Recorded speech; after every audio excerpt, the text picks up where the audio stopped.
జయ శ్రీమన్నారాయణ. నా పేరు గోవర్ధన హరీష్ కుమార్ అండి. సో ఇక్కడ వచ్చిందండి మీకు నేను శ్రీ సత్యనారాయణ స్వామి దేవస్థానం మంచిర్యాల జిల్లా గూడెంకుట్ట దగ్గర అర్చకుడిగా సేవలు చేస్తున్నాను స్వామివారికి. దాదాపుగా గత 20 సంవత్సరాల నుండి స్వామివారికి సేవ చేస్తున్నాను.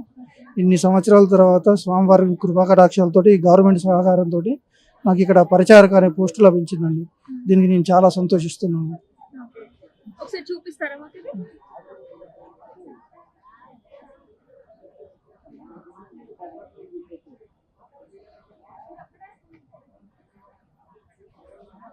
So government for the first time ఇట్లాంటి ఒక ఉద్యోగాలు అనేది కల్పించడం మొదటిసారి కదా. సో మీకు గవర్నమెంట్ కి ఏమైనా చెప్పాలి అని అనుకుంటున్నారా? ఉద్యోగ గురించి తప్పిస్తున్న వాళ్ళకు వారికి కొద్దిగా సహాయ సహకారాలు చేస్తారంటే వారందరి సపోర్ట్ గవర్నమెంట్కి ఉంటుందండి. తప్పకుండా మీకు ఉద్యోగం రావడం మీ ఫ్యామిలీ మెంబర్స్ ఎట్లా ఫీల్ అవుతున్నారు? చాలా ఆనందంగా ఫీల్ అవుతున్నారండి. చాలా అంటే చాలా ఆనందంగా.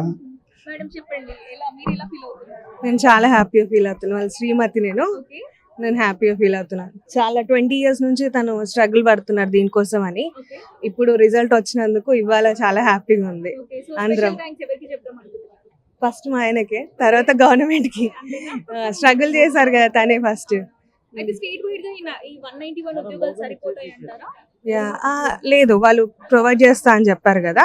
సో అలానే స్టేట్ వైడ్ గా ప్రొవైడ్ చేస్తూ ఉంటే అందరికి కూడా పాసిబిలిటీస్ అనేవి ఉంటాయి కాబట్టి, సో అందరికి రిక్రూట్మెంట్ వస్తే అందరు హ్యాపీగా ఉంటారు, అందరి ఫ్యామిలీస్ కూడా హ్యాపీ ఉంటారు కాబట్టి వీఆర్ ఆల్సో హ్యాపీ. మీ పేరండి? రంజిత్ శర్మ. ఎక్కడ వచ్చింది మీకు? విమలవాడలో అర్చక పోస్ట్ వచ్చింది. ఎట్లా ఫీల్ అవుతున్నారు? చాలా హ్యాపీగా. ట్రై చేస్తున్నారు? నేను ఒక 10 సంవత్సరాల నుంచి ట్రై చేస్తున్నాను ఈ దేవాలయంలో ఒక పోస్ట్ అయినా సంపాదించాలని. 10 సంవత్సరాలు నా యొక్క కళ నెరవేరింది ఈ పూట. మా తల్లిదండ్రులు కూడా చాలా కృషించారు దీనికోసం.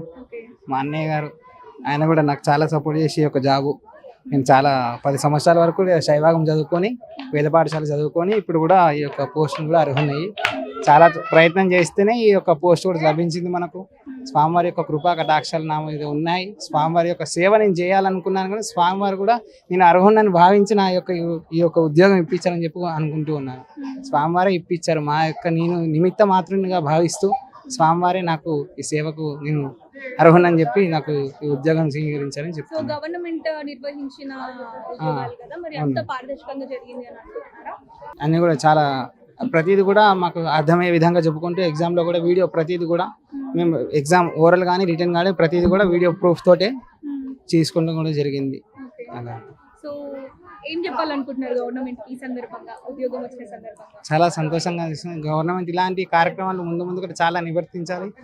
ఆలయాలను అన్నీ కూడా పునరుద్ధరించి అందరికి కూడా దేవాలయ ధర్మశాఖ నుండి చాలా కృతజ్ఞంగా ఉంటామని కూడా చెప్తూ ఉన్నాం. ఇంకేమైనా డిమాండ్స్ ఉన్నాయా మీకు? ఉద్యోగాలు మాత్రమే కాకుండా ఇంకా ఏమైనా ఫెసిలిటీస్?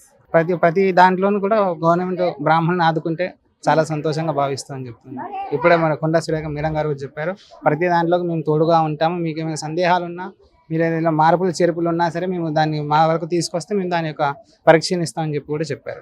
సో మీ అమ్మగారు చాలా ఆనందంగా కనిపిస్తారు. అమ్మ మీరు ఎట్లా ఫీల్ అవుతున్నారు? మేము చాలా హ్యాపీగా ఫీల్ అవుతున్నామండి. చాలా సంతోషంగా ఉంది. ఇక మా కొడుకులు 10 సంవత్సరాల నుండి కష్టపడుతున్నారు. ఇక మా అబ్బాయికి వచ్చిందని మాకు చాలా సంతోషంగా ఉంది, హ్యాపీగా ఉన్నామండి. మేడం మీరు, మీ ఆయనకి ఉద్యోగం రావడం నేను చాలా హ్యాపీగా ఉన్నా. ఎన్ని సంవత్సరాలు అయింది పెళ్ళి? ఒకన్నర. 1.5 year లో మరి గవర్నమెంట్ జాబ్ కూడా వచ్చింది. చాలా హ్యాపీగా.